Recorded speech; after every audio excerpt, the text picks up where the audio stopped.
There's a new front runner in the Heisman Trophy race as we're heading into the final month of the regular season.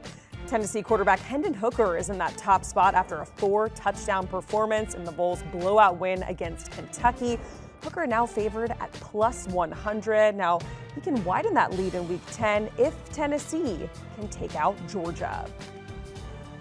And getting a look at the current odds to win the Heisman, we have Hendon Hooker there at number 1, followed by Ohio State's CJ Stroud at plus 180. Rounding out the top 3 is Blake Corum at plus 1,200, and then Bama's Bryce Young. He's still in the top 8 there at plus 3,000. And let's bring in our Dennis Dodd to break everything down. First up, talking about the Heisman race. So, Dennis, we just talked about it. Hendon Hooker, he is the new favorite to win.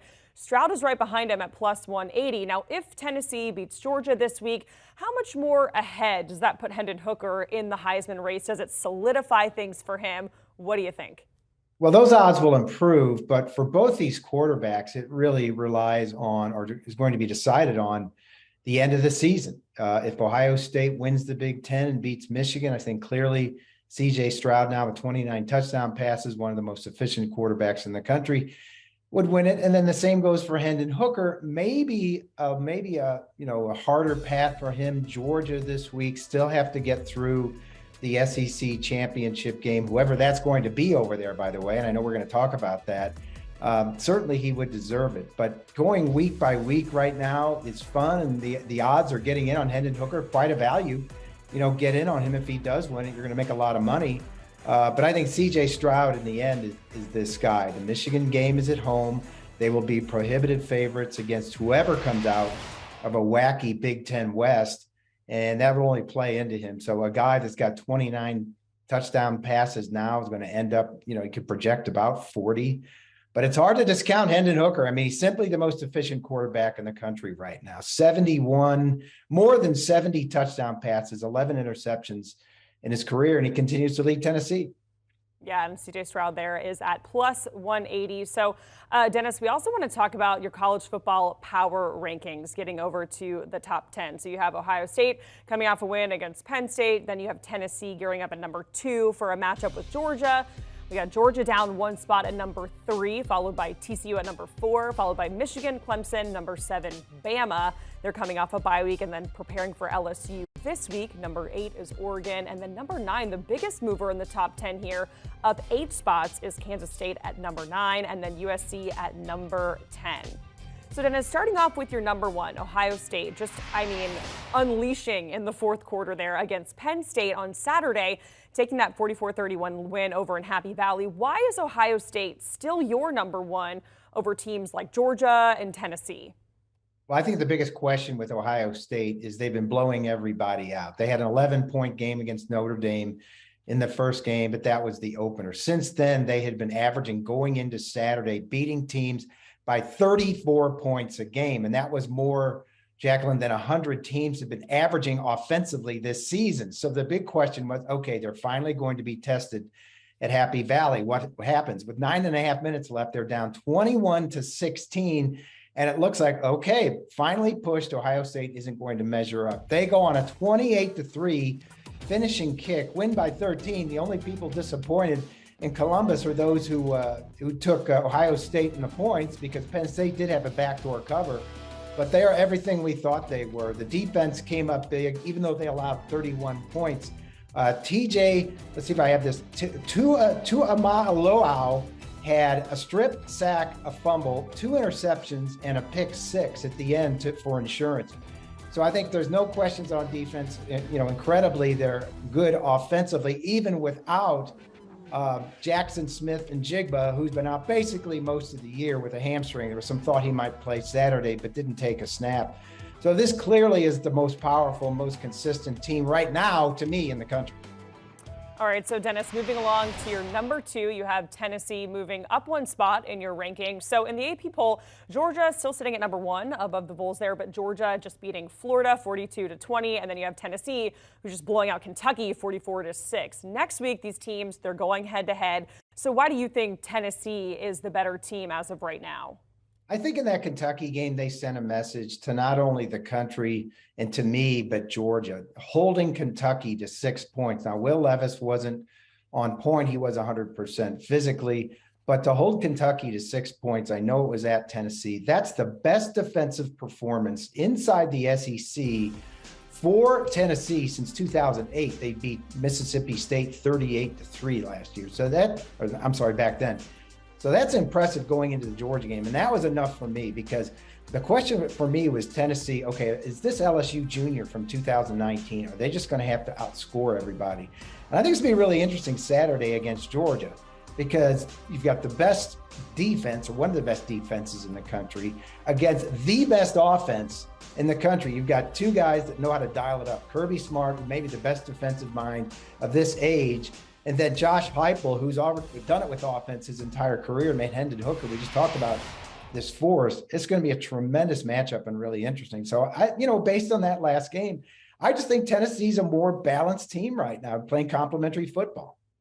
So Dennis, and then another quick question off of that, when it comes to Georgia, I felt like they were kind of maybe letting their foot off the gas a little bit in that Florida game. It was, I think, maybe a one possession game at one point. Did that kind of worry you at all? Even though they ended up winning by 22, did that worry you at all, or is that hindering your decision when it comes to Georgia?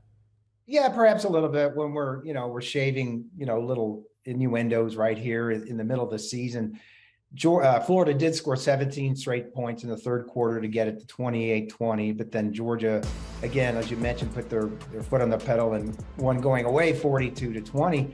But we have these doubts about Stetson Bennett, which he should have cured or should have gotten rid of in that championship game last year when they won the national championship. Still not sure about him in a big game like this. Georgia's going to run the ball. They're going to try to pound it against Tennessee and try to keep and win the time of possession battle. But yeah, maybe a little bit of doubt. And look, hey, it's my top 25. I think Tennessee's better this week.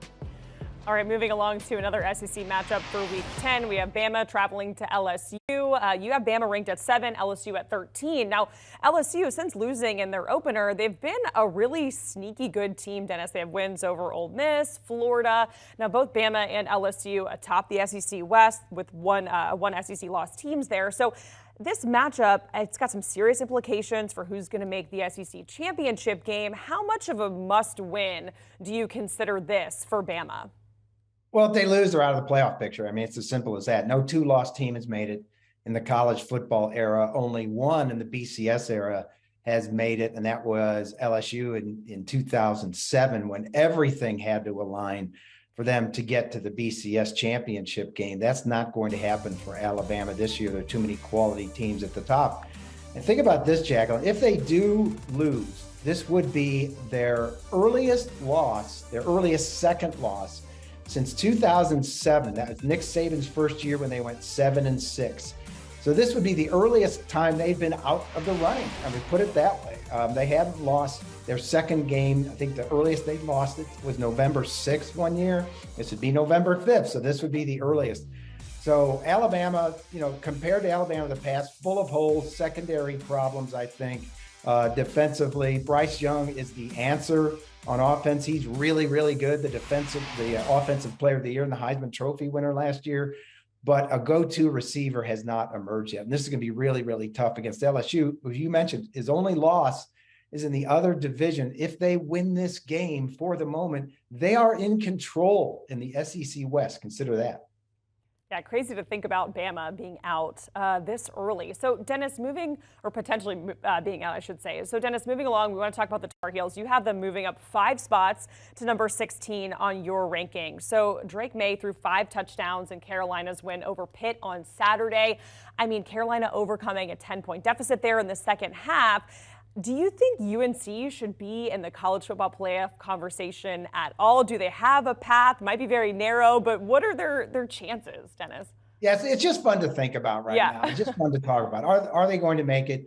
Probably not. North Carolina is the only team that hasn't faced a bowl-eligible opponent this year in FBS, so there's that. Their schedule strength. Drake May is having that fantastic year, 5 more touchdown passes, 29 on the year, but a lot of things would have to happen for North Carolina to be in consideration. Consider Notre Dame would probably have to win out at 9-3. Those two teams played each other. You'd probably have to have the Pac-12 and Big 12 champions each lose twice to even get in the conversation where they're not even in the running for the playoff, and you've got to pick somebody. In fact, that may happen if you think about those two leagues. And then North Carolina has to win the rest of its games. It does not play Clemson, of course, until the championship game, and then win that. That would be a huge boost. But it's something fun for North Carolina and Tar Heel fans to think about right now, but not very likely. All right, that is Dennis Dodd breaking down his college football power rankings for us here on CBS Sports HQ. Thank you, Dennis. And getting a look at the bottom half of the list, we have NC State coming in at number 21, Oregon State at 22, Maryland moving up one spot to 23, and the biggest mover on the bottom half there, Wake Forest down 6 spots at 24 after their loss to Louisville, and then Liberty at number 25.